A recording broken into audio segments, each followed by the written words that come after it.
Steven, I'm at the bowling center. You can hear the pins crashing in the background.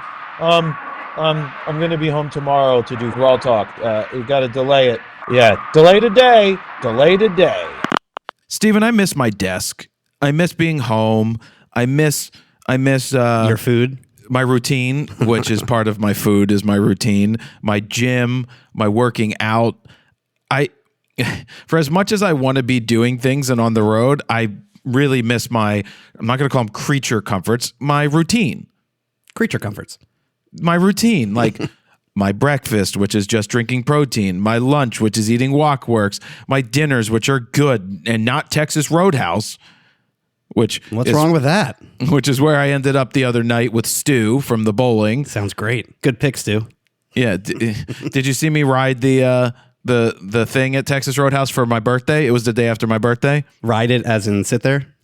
Well, yeah, you get on the pommel horse, the saddle. They bring the saddle out for birthdays, and they go, "Listen up, all you Texas Roadhouse people. We've got Jared celebrating his 44th birthday. On the count of 3, let's give him the biggest yeehaw! 1, 2, 3.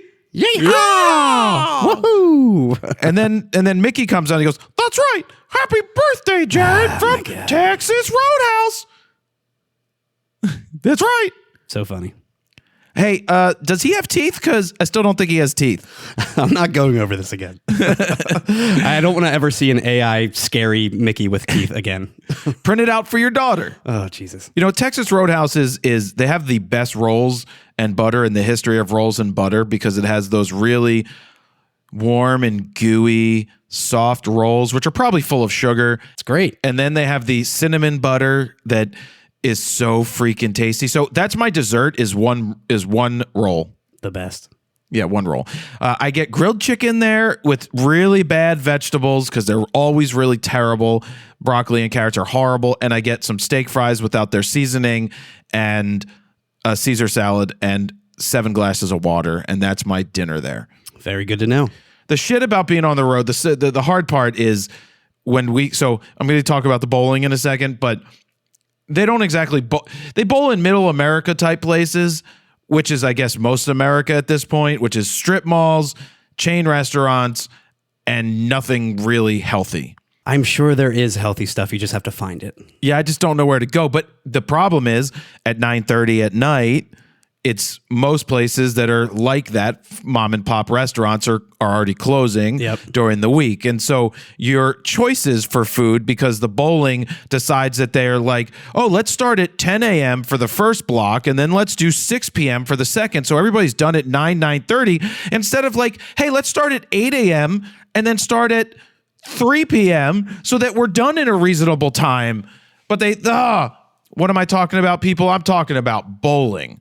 That's where I was. Best sport ever. That's why I was a day late and $1 short. Is I was my producer cap was on for the bowling show, which I've alluded to the bowling show for a couple of years at this point, and we're at like 99.9% of the way there. There's still like a 0.001% chance that something could happen and it doesn't work, but I'm confident in saying that we have sold the show at this point. I won't say where yet or give any more details like that. We'll just say big things coming.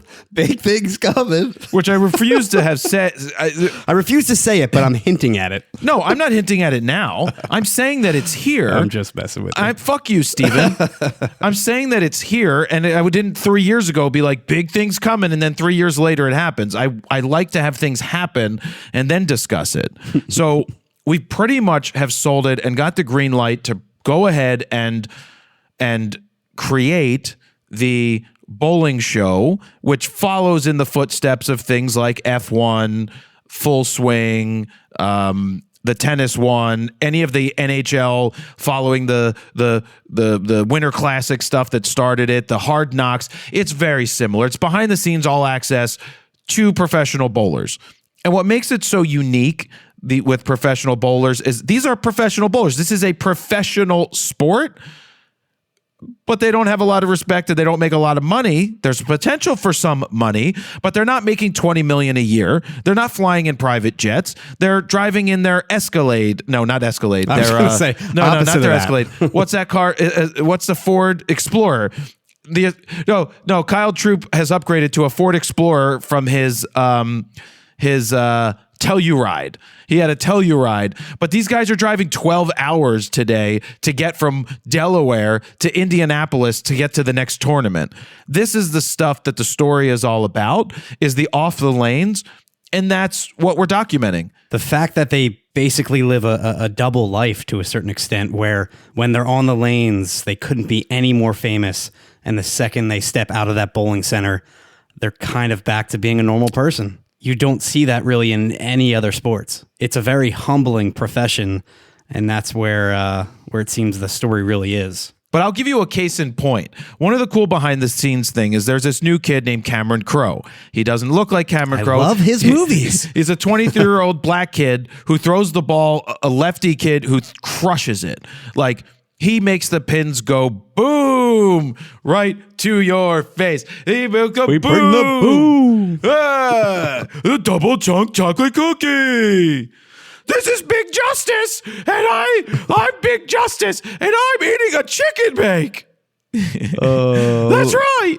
Little AJ Soprano. So this kid's 23. He's joining the tour. He is rooming with Anthony Simonson, who's now like 28. Anthony Simonson is one of the most winningest of bowlers in the history of bowlers because he's just incredible on the lanes, and he's a hothead, and but he's the nicest guy. He always makes sure we got everything we need before he heads out. But he's rooming with the new kid, and they also were supposed to have a third person in the room. So we go back to the room in the morning to meet the kid and Simo because this is this kid's very first professional tournament, and he made it through the original round, and he's in like third place. So he's moving on to the next round to do the heads up, and I'm like, we want to come and get ready with you in the morning. You know, GWM. What the kids say. GR ready W me GRW me M. Anyway, so we go there. And this Cameron Crowe kid's great, but they're talking about that they usually have a third in the room, but they were able because they know that the owner of the hotel is so nice, they gave the other one his own room. And so I'm like, well, where was he going to sleep? And like, oh, on that pull-out sofa over there. And I was like, show me. So they pull out the sofa, and we're filming this, right? I have the film guy with me. We've got the audio. We're doing it, and I'm just being a producer. Like, show me it. Okay, so he pulls out this bed. It's so gross. He flips it open. It's freaking sagged to shit. I'm like, now chips and food and all the crevices. Yeah, so they show me, and I'm like, who was going to sleep on this? He's like, well, we were all going to do it, but we're like, Simo, you should get the bed. Mind you, Simo, one of the best bowlers in the world, in the history of bowling, and yeah, he should have the bed. Anyway, so they show me that. But the funniest thing was, so when Cameron went to shower, we were going to film him getting ready after. Simo had to go do laundry. So he takes his laundry. We go out of the room, and he runs into the proprietor, the owner, this woman, and he's like, oh, hey. And she's giving him a hug, and it's crazy. She's like, I'm going to do laundry. She goes, wait for me. Before I'll meet you there in a minute. Not for any nefarious reasons. But he turns around and he goes, I think that means free laundry. I mean, yes. Case in point, Simo's won well over $1 million on the tour at this point, because he wins a lot of majors, which are worth $100,000 to the winner. And so why doesn't he just get a room by himself? He likes rooming with everybody, and they usually get Airbnbs. It keeps, I don't know, it just camaraderie and. Yeah, but also saving money. It's all about they save money. But so we go down there. The woman brings him a need to, is what I'm saying. He does. I mean, everybody does. He comes from he's been on his own since he's 15, so he understands.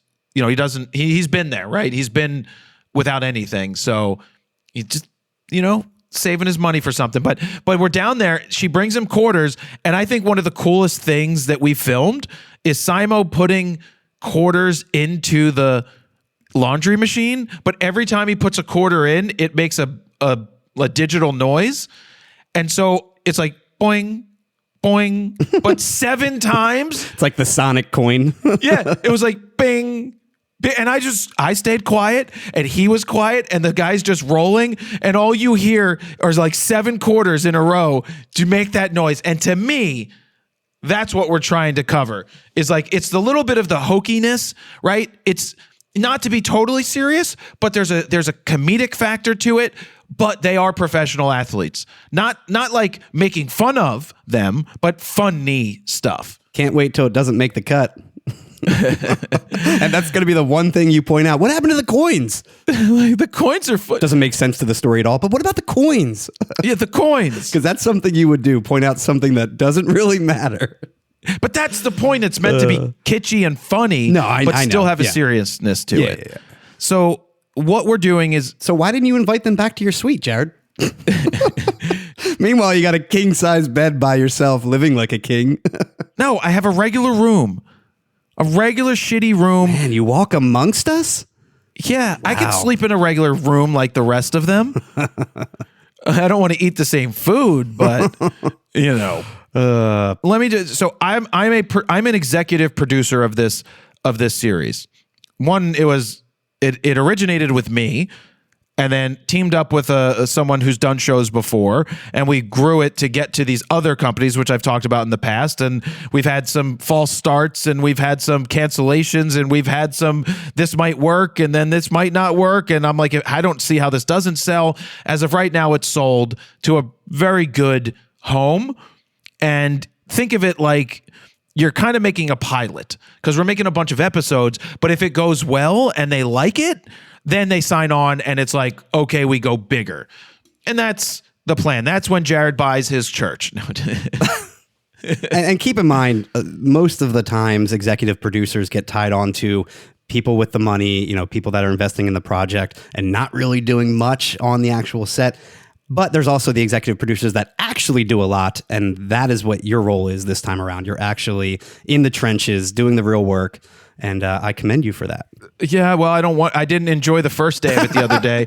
Yeah, but I don't want to do it. I will tell you, yesterday was much better because we got out of the bowling center. It's when you're stuck in the bowling center. Yeah. To me, it's just boring being showing guys bowling. And does it feel like a dungeon to a certain extent, with lights off and just the lanes on? And it's the lights are on. They don't ever have good lighting. I guess it's just the when it's on TV, the lights are off. Well, behind the scenes, the lights are off, and then the TV, they're building the TV set today. Yeah. We're not going back tomorrow because our bowlers that we were following, that we chose to follow, all lost. So they're not moving on to the TV show, but that's fine. We got some really good behind the scenes stuff with one of the guys flipping out on the camera, cursing about not happy with something. And my job is to be like, why did you? He starts screaming. He starts yelling backstage because we follow these guys. When they lose, we follow them. You have to follow the loser is more important. Follow the drama. Yeah, to get what's going on. And he threw his bowling balls down, and he had something to say. He started to walk away, and he's yelling at the way the tournament works. And I was like, what did I say? Well, tell me about it. And so he came back, and he's right in the camera, and he's talking off camera to me, but the camera's right on him. And he's like, I don't like this. This is fucking bullshit. In any other sport, the person with more pins is going to win, but not fucking here. And that's what you have to have. And the funny thing was, after he lost, he's so pissed, he walks past a fan who wants to get a selfie, and he's like, give me a minute. He's like, I'll be right back. And then he goes into the back, into the arcade, which is the paddock, because there's no locker room. Yeah, this is like there's no green room. It's literally the best bowler in the world. Top 3 right now. If EJ Tackett is the best bowler. He's one of the best bowlers. He's won Player of the Year 2 years in a row. That's how good he is, and he just lost. It's not like LeBron walks past fans, regular fans, and just stops and has a conversation and is like, I'll be right back. Right. So he drops his balls in the room. He's yelling at us. He's giving us the nth degree about what he's not happy with. And then he walks out there and takes selfies and signs some autographs for a bunch of fans who were waiting while smiling. That's great. It's like, you got to put a face on sometimes. Yeah. It's tough. Right. And that's the shit we're conveying. These guys are struggling to make money. Like EJ Tackett may if he wins 2 majors, that's $200,000 plus a bunch of others. He probably had 4 or 5 wins last year. He probably made 250, 300. Actually, I could bring up the purses. Go ahead. You throw something in here. Oh, I was just going to say, he's so pissed off. He's throwing shit. He's throwing his balls against the wall and stuff. And meanwhile, you're like a typical news reporter. They're like crying and freaking out. And you're like, tell me how you feel.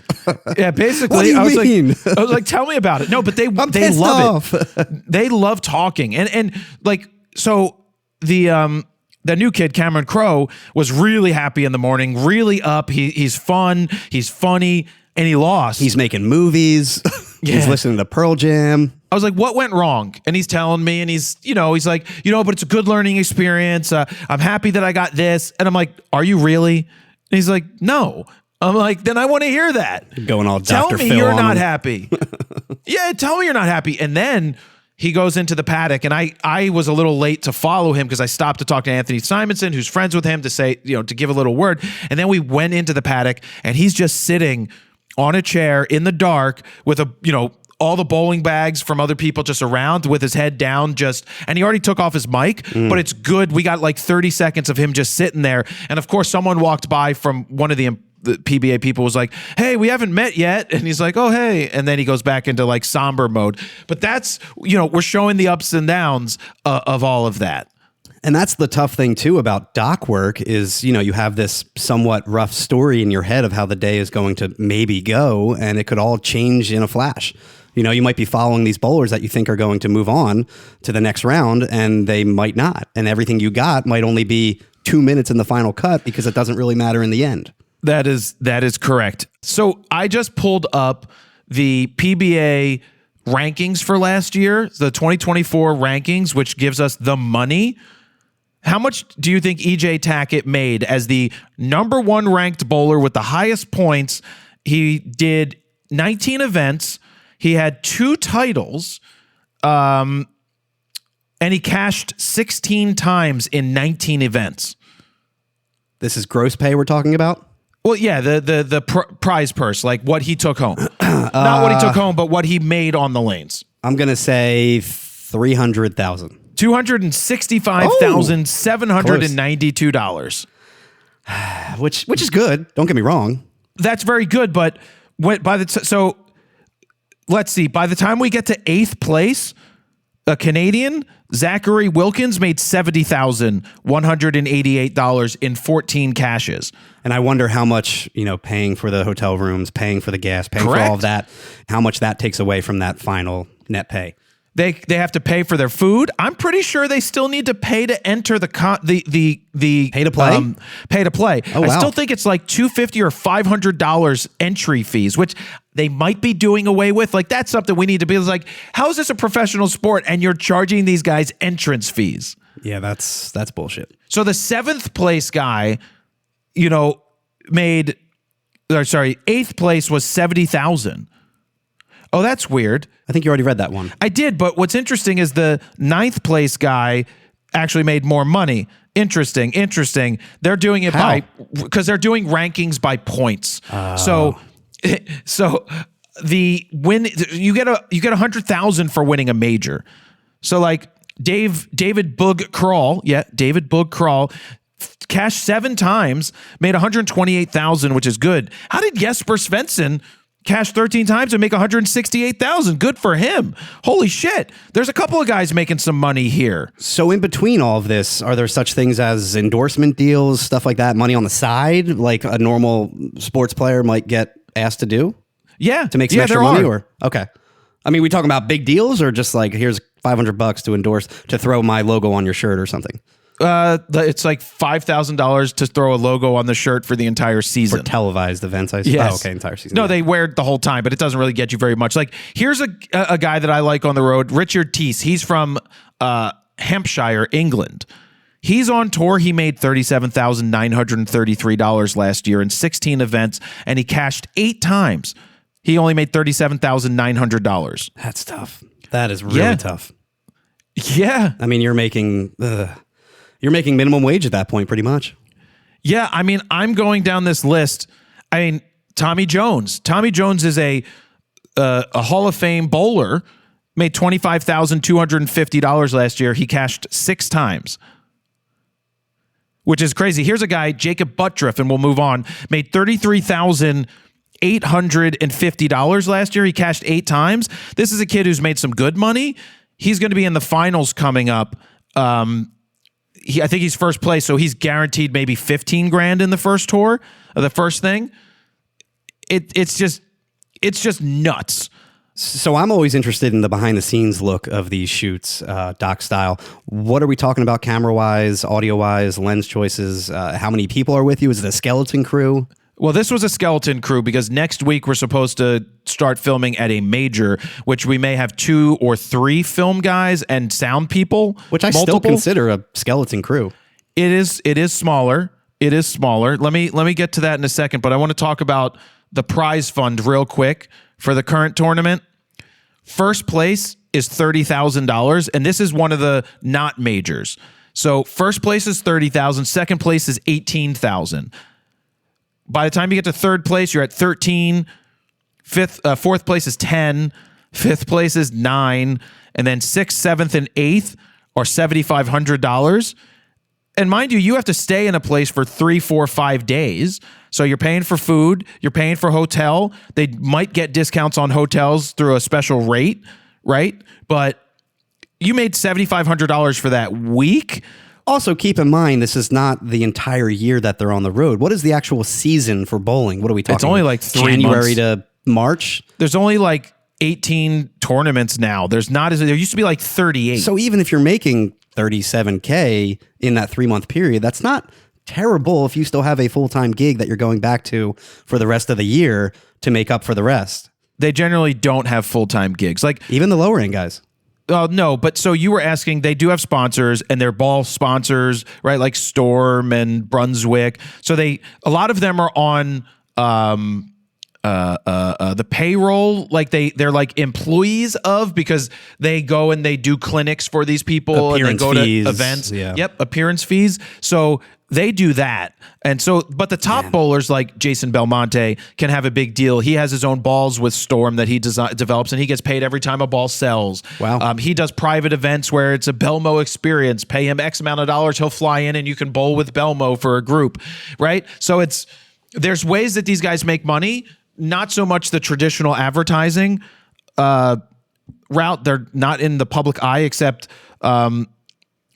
Pete Weber did some commercials right recently. But yeah, they're not making bank, but that's what we're trying to show. In terms of gear, we had a shooter with me yesterday for the last couple of days. He was using an FX9. FX9. He had other Cine lenses, the Battises, and then the other ones that company makes for cinema primes, which aren't very glass. They're not good for run and gun. Well, manual focus. Yeah. He manually focused his FX9. Yeah.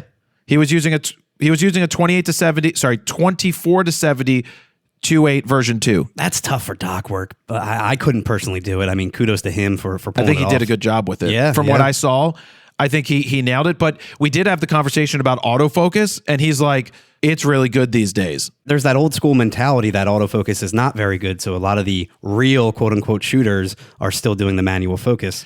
They're nuts. I remember Jordan Drake, for example, he was all manual focus up until probably 2 or 3 years ago. I mean, every trip we went on, he refused to do autofocus. He would always do manual focus. A lot of it's muscle memory too. So this guy probably is so used to pulling focus to a certain extent that he knows how far he needs to pull that lens to achieve focus at 6 feet away, 10 feet away, 50 feet away, whatever it may be. Yeah. I do want to put in one more thing about my buddy Stu Williams, who listens to the podcast. He finished 28th. He didn't make the cut. The cut of 24 is where the cut was. So how much do you think he makes finishing 28th? No clue. Couple grand. $2,700. Okay. Yeah. That's why he's going to Texas Roadhouse. I'm just fucking with it. I'm just way to put the man down. I'm just busting. Well, he's already down, but he could have made the show. Way to go, Stu. 5 pins he missed the cut by. 5 that pins. sucks, That was that fucking open that he did. No, you can't say that in bowling because there's 18 games that you have to bowl to get through this thing, I believe. Was it 18? Yeah, 6, 12, 18. 18 to make the cut or after that. But there's always things in bowling where you miss something and you had a bad mental break. Everybody does that. So Stu unfortunately missed the cut. Stu might be one of our lovable characters in the show that you guys might get to know. I've never met him personally, but I already like him. Yes. Well, he busts my balls all the time. That's You know why I that. like him. Yeah. I want to have him as a co-host with me on the show, just busting your balls the whole time. Well, he told me they're going to come up to Philly today from Delaware on the off day to go practice, and he wants to stop by. I was like, you could finally be here and listen to RAWtalk being recorded live. Oh God, no, because that'll be complete chaos. You'll be like, get on the mic, No, how about you guys get on the mic too? Steven, let's get more mics out, make it more complicated, and then turn it around in 2 hours. Yeah, that's the idea. But gear wise, he had his FX9, which is dude. I held his rig, and I'm like, are you kidding me? Heavy. Because he wasn't using an easy rig to take the weight off. Dude's got way bigger biceps than you. He doesn't. But that thing is heavy, and it's why he had back issues at some point. A lot of these guys do. There's like the shoulder mount, so he can bring it up to shoulder, but he's like, I don't like shooting at 6 foot all the time. Yeah. Then they hold it down. They hold it lower at the chest level, which is great. He has a monitor. He has another way to look at it. He had this Zacuto boom thing on the top because he was a one-man band, so we needed to boom mic some stuff with that. Wait, what do you mean he had a boom mic on top? Like a shotgun mic just on the camera, or an actual like boom pole? So Zacuto makes something, if you want to look it up on B&H right now, it's like a Zacuto boom pole for a one-man band. So it's a lightweight, it goes into the hot shoe of the camera. You screw it in, and it's a pole that extends. Think of it like a selfie stick that extends. And on the end, you put your shotgun mic so that you can extend it out and be a one-man band to get the microphone closer, and you will still keep it out of frame. Oh, so it's called the Zacuto Micro Boom Pole, and it looks like it attaches right to your hot shoe. Yeah, how much is it? Not much, $157. Yeah, we should no, I don't know. We need one. No, I'm laughing you up because I'm always shooting you from a distance. Yeah. But I'm saying for a lot of people, it isn't a bad option that if you're shooting yourself on the fly interviews, perfect. Yeah. Just it's there. I did point out one time I saw it in one of the shots. I'm like, oh, you got the boom in the. He's like, I know, and then I punched in. Yeah. But no, he did a really good job with it. You probably need to be at like 50 mil for most things, unless you're pointing a little down. Well, don't forget it's on a slight angle. Fuck, I just did it, Steven. What? Look at my arm. Oh, see? I just Elon Musk'd it, but I was saying it's on an angle. It's from your heart, Jared. From your heart. From my heart. Hold on. From my heart. Did you know that my car now pulls to the right? Driving in the new Tesla Model 9? Yeah, the Tesla Model 9. Anyway, that angle, think of that angle that you do what Elon Musk did. That's the angle that the boom thing takes so that you then tilt it down into the voice stream. It looks like it will adjust. That's pretty cool. 14 to 35 inches in length. So it extends pretty far. Yes, it does. 3 feet almost. Oh. I could use one of those with Minnie tonight. What? It just makes no sense when you bring up Mickey. Mine so extends random. As well. Mine curls a little bit at the end, but when Minnie's around, I'm like, oh, look at this. It's so much bigger. Does he go, ha, or is that Goofy? Well, in the South Park episode where they played Mickey, it was Mickey doing that, but I think it's more Goofy that does that. Oh, you little bleep. Jonas Brothers. God. Great episode. Watch it if you haven't. Oh, yeah. South Park. I remember that. Brutal. So he had that. We did break out some Rode lavaliers, just backups. He had the extra in his kit. Well, just to throw on the guy that we wanted to follow around in the hotel room. And we did both. So you would have both audio so that you could have one in the other just in case. In reality, the idea is that with every camera in the future, you have a boom op so that the boom guy can bring the boom. Can go boom. And so not only do they bring the boom, but they bring lav packs, and the lav packs go on our main characters. But then the boom is going to be great for when they're talking to people and interacting and getting way better sounding. So anyway, it's better sounding. The idea is that this is a real deal show. We're going to need a bunch more shooters on the crew, and I'm an executive producer. There's other executive producer, including one of the biggest names in all of the history of movie making. Cameron Crowe? Their production company is involved. No, not Cameron Crowe. I'm leaving that one blank for now until I can say more, but you wait and see. Big things coming. Big things coming. All right. That's the bowling. There's a lot to talk about. That's why we're a day late, because I was there on Thursday working hard. It is what it is. You know, sometimes we're going to be late. Sometimes we're going. Yeah. Yeah. I have to go away next week with it again. And some days I'm happy. Other days I'm not. I would say 93% of the days I'm not. But it's hard because I have this business, Fro Knows Photo. The tough thing is, you always want to be busy, and then when you are busy, you don't want to be busy. Yeah. It's constantly contradicting what you want to do. I know. It is like that. Or it all falls on you at once, where you have like 17 things going on in the same week, and then you have another 3 weeks of nothing. Yeah. That's the other issue. It's just... But you should be fortunate to have that time to do whatever you want. I know. There's stuff I want to review, but when I'm out there, it's not like I'm testing our cameras and stuff. I can barely run to the hardware store during the week. That's how much time I have. To get a flapper for your toilet. Exactly. Did you buy an extra flapper? No. I told Steven, who said he was going to get a flapper, that he should buy an extra so that the next time he needs it in 10 years, he can have a flapper. Yeah, what's going to happen is I'm going to forget that I even have it and then buy another one and then be like, oh, wait, I have this flapper from 10 years ago that I bought because Jared told me to buy it and I forgot I had it. Yeah, but he wouldn't forget because I came up with the doo-doo diarrhea poopy song so that when he remembers the flapper, it's gonna be stuck in his head. I don't care when, in like 30 years, he's gonna be like, Jared sang the diarrhea, poopy, poopy, poopy. I need a flapper, diarrhea, poopy, poopy. What? Doody, doody. Okay. Sounds like a Hannah song. Poopy in your pants. Eat your poopy in your pants. See, you do something like that, and then Steven's gonna go see a flapper. Oh, triggers. Yeah. It's going to trigger. He's going to remember the poopy song. Anyway. I learned that from Miss Rachel. She's going to be on Netflix soon, man. 4 episodes, and I am stoked to finally watch new Miss Rachel. I will say Hannah is kind of over her at this point. She's moved on to Sesame Street and is obsessed with Elmo, Abby, Sunny Cookie. days, speaking of clouds away.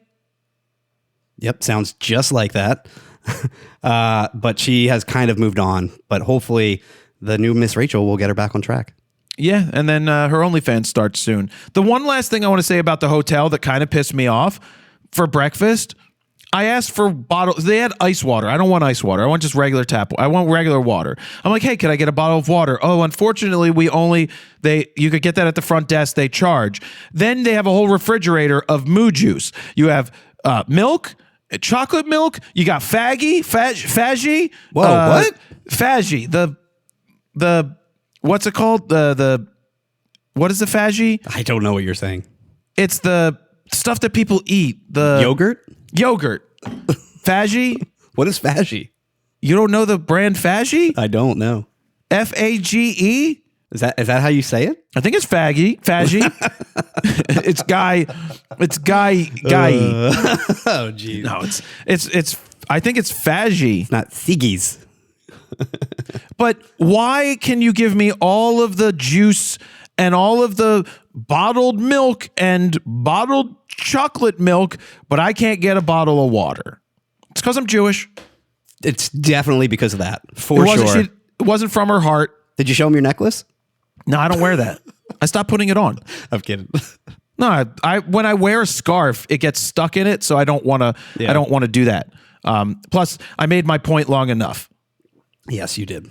Let's move on to photography stuff now that we're 37 minutes into this episode, Steven. You guys never talk about photo stuff. Does someone say that? A lot of people say that, yes. Then stop listening. Well, it used to be like 5-10 minutes of banter in the beginning without photo This is stuff. photo and now stuff, it's Steven. 35 minutes. I'm talking about the producing of an actual show. That's important stuff. I try to mix in the behind the scenes elements, so we talk about cameras and stuff like that. All right, what do you want to talk about first from the news of the week? Because there's a lot of news of the week. Let's hit on Instagram and their new vertical grid.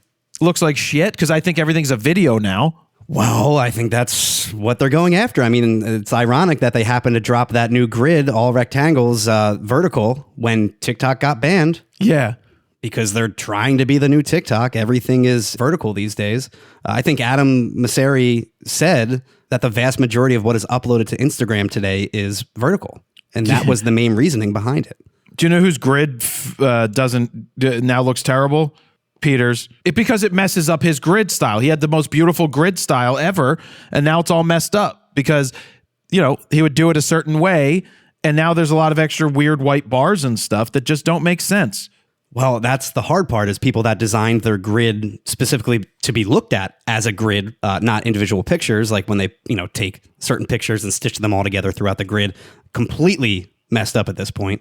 And there's a lot of people that do that. I thought Peter did more of the aesthetic, like here's all of my fall style, transitioning into winter cold pictures, transitioning into like golden hour warm summer pictures, not so much like looking at the grid as a whole. I am none too keen on the Instagram world at the moment, just in general. Yeah. Yeah, I'm not a fan because it basically crops all of my pictures. Most of my pictures are horizontal. Yeah. I think most stills photographers are probably... I can't say that. They are. The majority of images are always taken horizontally because that's how cameras are. Yeah. And it takes a thing to go vertical. That's true. If you want to make a change, make it 3:2 aspect ratio. Exactly. Not 4:5. Speaking of Instagram, there was all this talk that you were forced to follow the president and the vice president, the new one. I assume the accounts just got switched, right? Yeah. I mean, common sense said to me that I followed the vice presidential account for Kamala. I followed the president's account, White House, the POTUS account since Obama. And so what happens is they switch it over. So people are like, oh, it's being auto-followed. They forced us to follow them. I'm like, that's not the case. Always looking for an issue. Well, I just went in and I unfollowed now because I don't want to watch and see what they're taking. And the photographer that watches our stuff, maybe he listens to this. I don't want to see those images. I just don't. So I choose to unfollow. And I saw people do it, saying this shit. And I didn't want to get into the comment game publicly, right? I don't want to comment on anything on social media. I choose not to because it's just an endless barrage of back and forth. So even if I know that I'm right or have an idea, it's not worth it because I don't want to go back. The only thing I will comment on social media is for my local area when they post that a new store's coming and what a new place has been built. What do I think should be in there? And I always say Starbucks.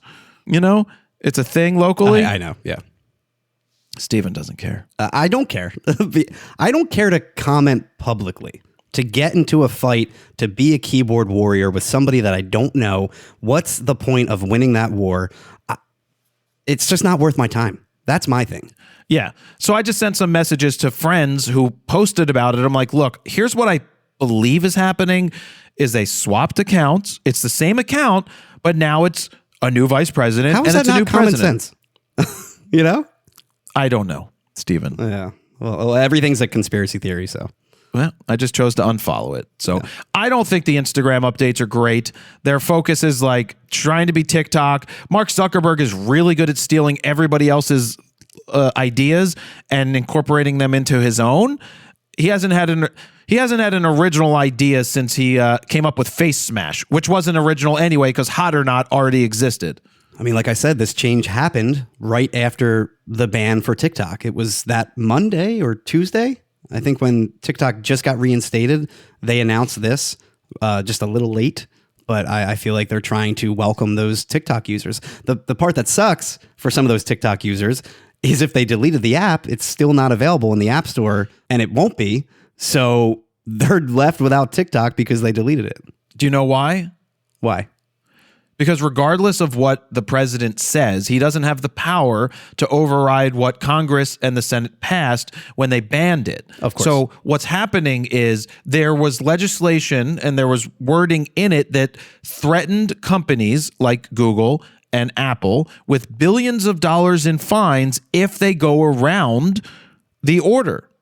And so even though Trump might say, go ahead and do it, you won't face any repercussions, in 4 years, if there's a different administration that comes in and goes and retroactively goes back and said, you didn't follow this, we're fining you, that is a possibility.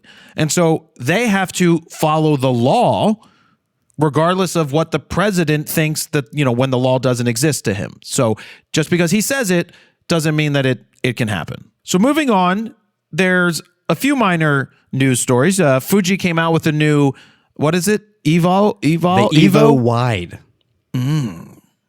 Wide. It's a instant camera, but hybrid instant camera. It's a digital Instax. I just realized that it doesn't even have a viewfinder, Steven. Correct. Which is weird. So it's twofold. It's a Instax camera. So it's a digital camera that has a printer. So you take a digital picture, then you can print it on Instax Wide, or you can connect with your cell phone and use that to print on Instax as well. Correct. Yeah. I mean, they're all technically printers because they print pictures, but yeah, this one will act essentially as their old school square printer where you could connect with your phone and print whatever. This one will both print pictures from the camera and your phone. It's essentially if an Instax Mini Evo, the Instax Wide 400, and the square printer all came together and merged into one camera. That's what this camera is now, which I really like. I'm more looking for an Instax Mini Evo 2, personally. I want the smaller form factor, not the giant camera that I have to lug around. Yeah, well, but also you said it's like the Instax Wide 400, and that's a $150 camera. But it's not, because that one isn't digital. No. Like I said, it's if they all merge into one camera, as if it's the wide analog cameras merging with the Instax Mini Evo, the digital version, and then adding the square printer on top of that. That's what makes this new Evo Wide camera, essentially. And it looks just like their GFX line, too. It kind of mimics that style of camera.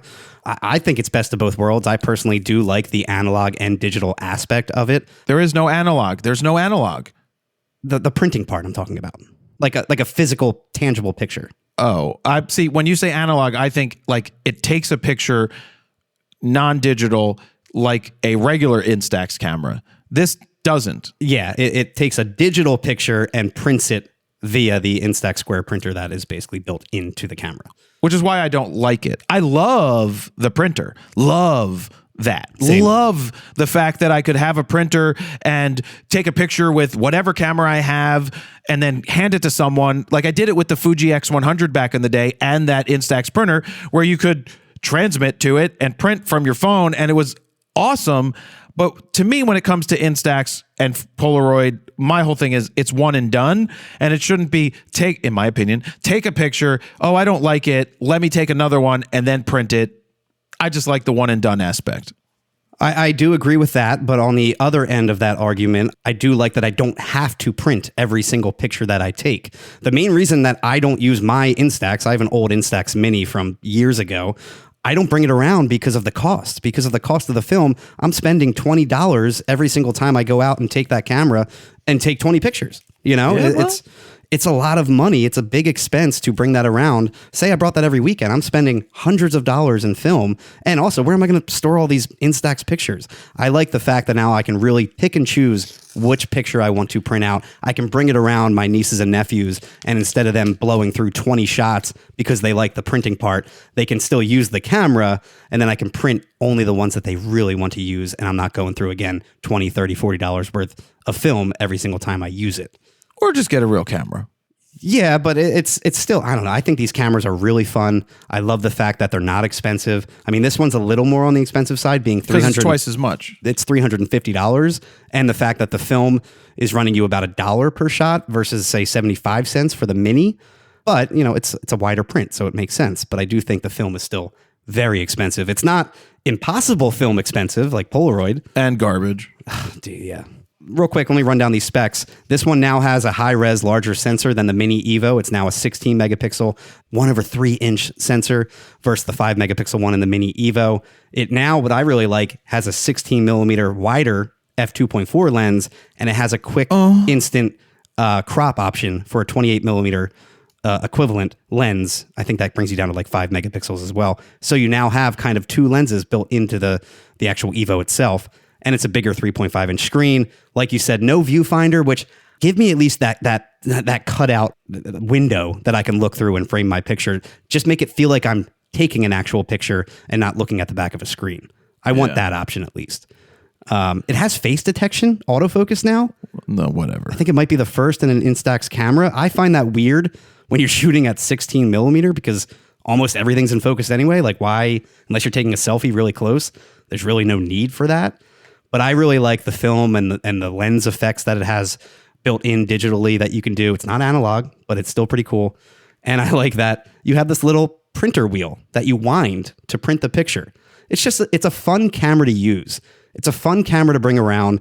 It kind of sparks that creativity back into you if you're feeling a little down or not really inspired. You can use this camera for a night or two and be like, wow, it is fun to take pictures again. Okay.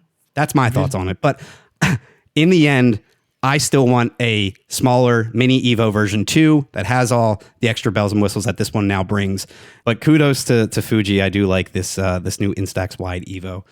It's the first time I've actually wanted an Instax in quite some time. I've got like 3 of the old analog ones laying around that I haven't used in years. Nancy, you hear that? Steven wants a gift of a camera. Is he allowed to get a gift of a camera that's 3? Is that too? It's too much?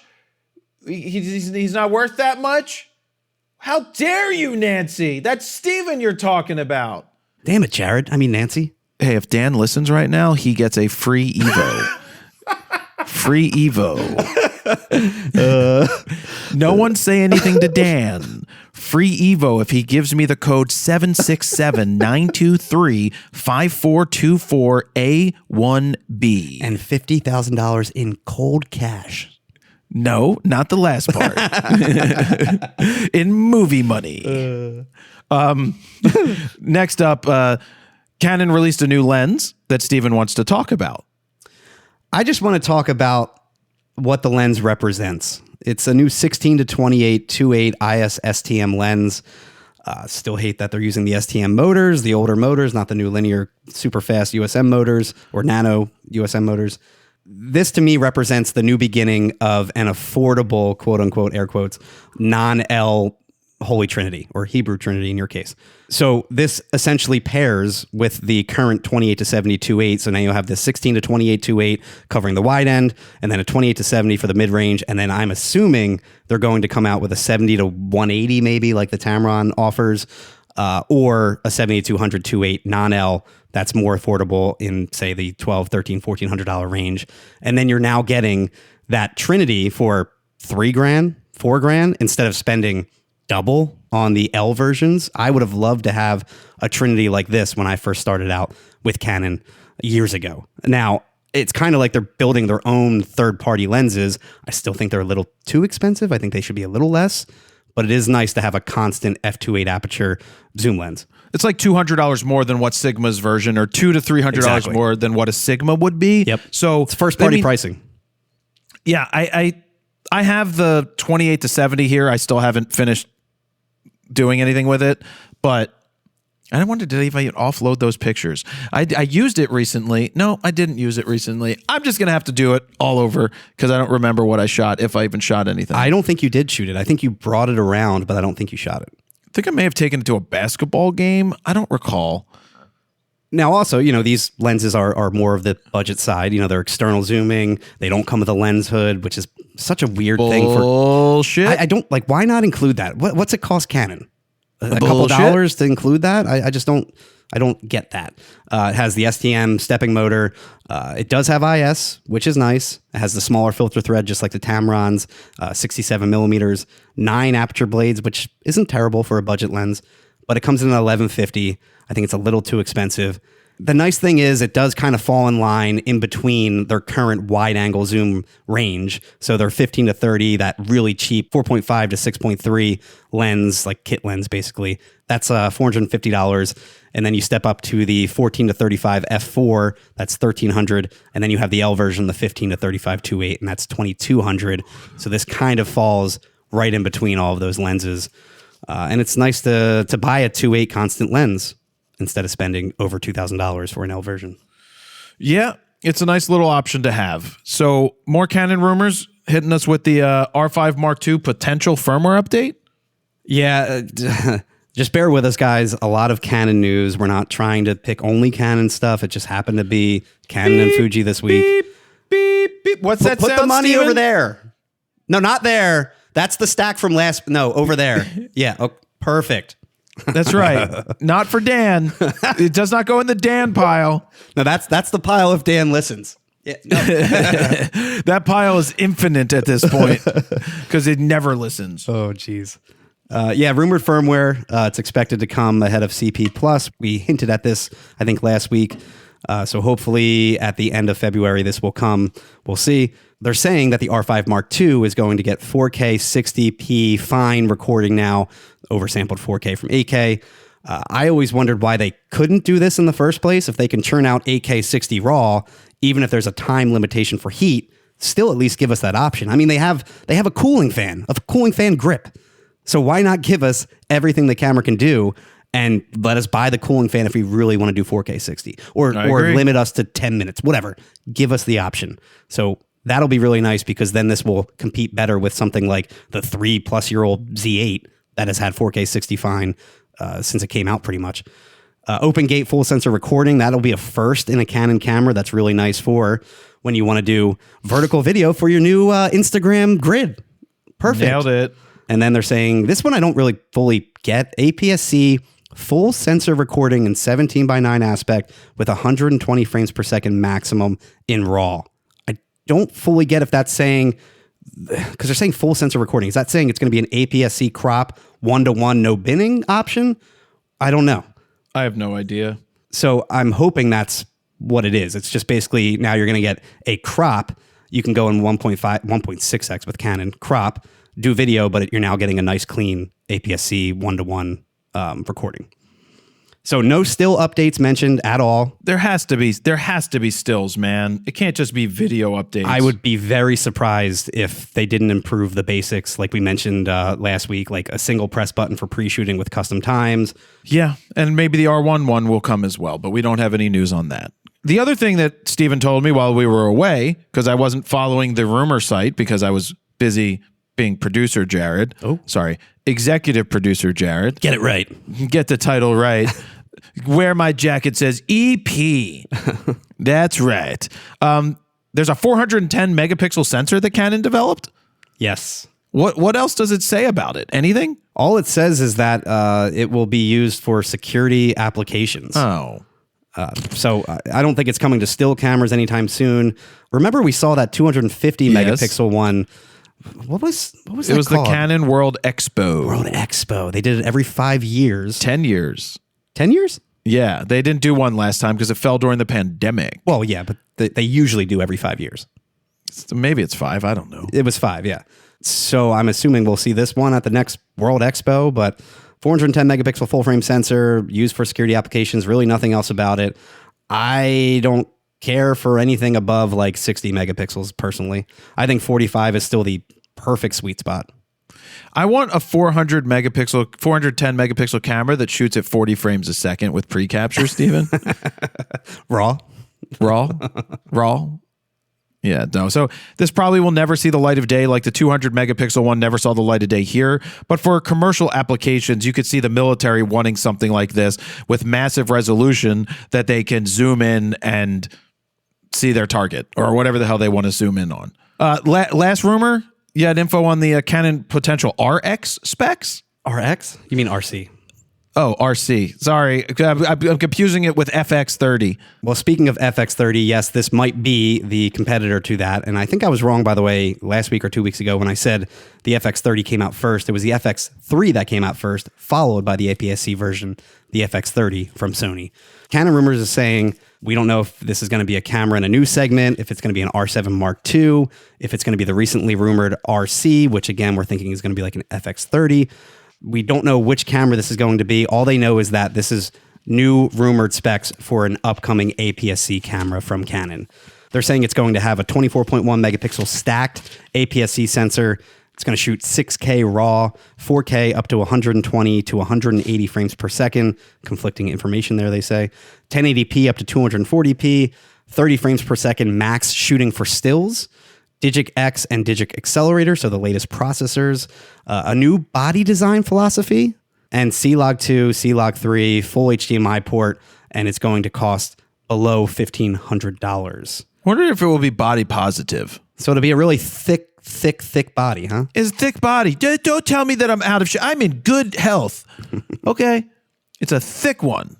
Now, that being said, the new body design philosophy makes me think of like an FX30 cinema style body, but then the frame rate and the stacked sensor part make me think of an APS-C flagship style camera like an R7 Mark II. And notice there's no mention of an EVF, which also makes me lean towards the FX30 competitor because all of those cinema style cameras don't have an EVF. So it's hard to say because this is like a stacked camera, no pun intended, for stills and for video. And if it costs below $1,500, that's a pretty big win because I think the FX30 is like $1,800, if I recall. Yeah. And the R7 is pretty long in the tooth at this point, so a Mark II makes sense. But is it going to be the rumored RC, like they're saying, because of the video features? So we shall see. I guess we'll have to wait and see, Steven. But could you imagine like a 30 frames per second stacked camera, APS-C wise? That's going to be great for birders and wildlife because all they want is that extra reach.